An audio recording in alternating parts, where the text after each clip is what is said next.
मैं कृष्ण भक्त हूँ और भक्ति मेरे अंदर कूट कूट कर भरी है। मैं शिव भक्त हूँ और शिव भक्ति मेरे अंदर कूट कूट कर भरी है। मैं कलाकार है और कला उसके अंदर कूट कूट कर भरा है। वह अध्यापक है और ज्ञान उसके अंदर कूट कूट कर भरा है। Hello friends, welcome back. आज हम इस तरह के सेंटेंस बनाएंगे।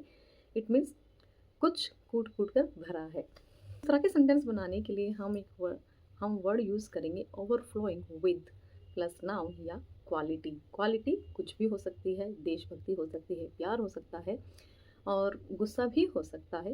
ये क्वालिटी है। Let's see example. मैं कृष्ण भक्त हूँ और भक्ति मेरे अंदर कूट कूट कर भरी है। I am a devotee of Lord Krishna and my heart is overflowing with devotion. Devotion क्या होता है?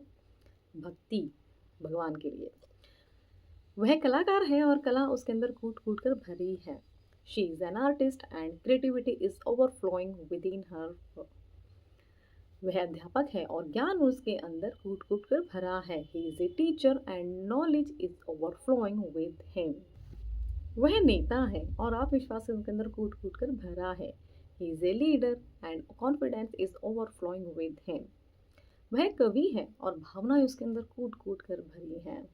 He is a poet and emotions are overflowing with him.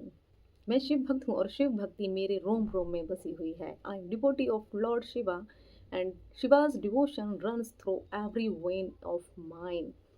आप बताएंगे कि आप किस भगवान के भक्त हैं in this sentence. ओके, ये सेंटेंस आपको करना है कि आप किस भगवान के भक्त हैं। सिंगर है और संगीत उसके अंदर कूट कूट कर भरा है। He is a singer and music is overflowing with him. वह माँ है और ममता उसके अंदर कूट कूट कर भरी है।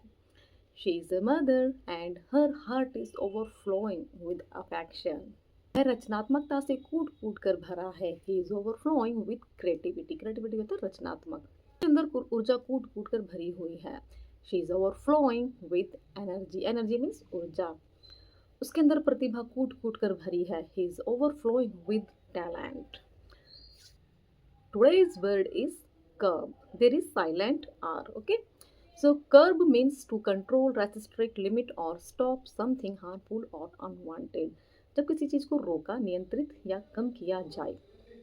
ओके, रोक लगाना, नियंत्रण करना, काबू करना या सीमा लगाना, ये ज़्यादातर कुछ जो बैड थिंग्स होती हैं उन कंट्रोल करने के लिए होता है। ओके, कब मीन्स कंट्रोल करना। Okay, like anger, right, and greedy, right? So this is bad habit. Let's see example. सरकार महंगाई पर काबू पाने की कोशिश कर रही है। The government is trying to curb inflation. Inflation. Inflation. तुम्हें अपने गुस्से पर काबू रखना चाहिए इससे पहले कि तुम्हारे रिश्तों को नुकसान पहुंचाए। You should curb your anger before it harms your relationship. माता पिता को बच्चों में मोबाइल के इस्तेमाल पर रोक लगानी चाहिए। The parents must curb the use of mobile phones among children. वह अपनी बुरी आदतों पर काबू नहीं पा सका। He failed to curb his bad habits.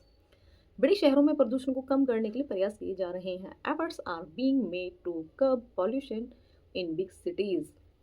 अब when you speak any sentence to control, so instead of to control you can say curb. अगर तुम पैसे बचाना चाहते हो तो तुम्हें अपने खर्चों पर काबू रखना होगा। You must curb your spending if you want to save money.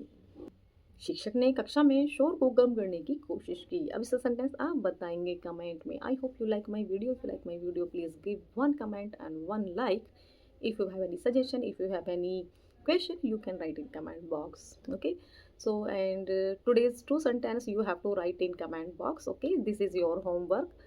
Okay, so if you do in comment box, and yeah, so definitely you will learn new sentences and you practice also how to make sentences. Okay, so we will meet next video. Radhe Radhe.